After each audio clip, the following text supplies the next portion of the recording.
how we can explain mental health using biopsychosocial model.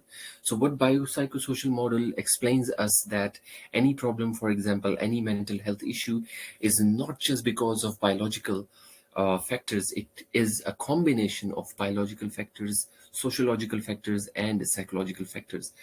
For example, biologically, you may have genes which are more prone to give you that mental health disease or mental health illness, or you may have some single point mutations in your DNA, which are known as SNPs. You may have some hormonal balance which may be the reason of that particular mental health illness. But at the same time, you have some psychological reasons, which could be your own personal beliefs about a certain condition, or about your own mental health, or about towards your health.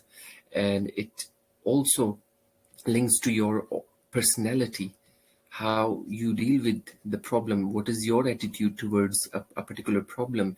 Maybe you are getting too much stressed about a particular problem, that in turn is releasing some hormones in your body, which is increasing your mental health issue. At the same time, you have some sociological factors. For example, social norms. There are many cultures where mental health is seen as taboo, that may affect and may contribute to the mental health.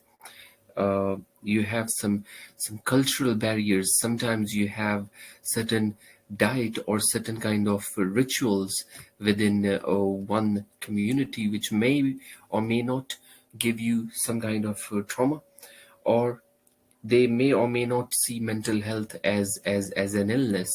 Or some cultures, they may see mental health as something spiritual.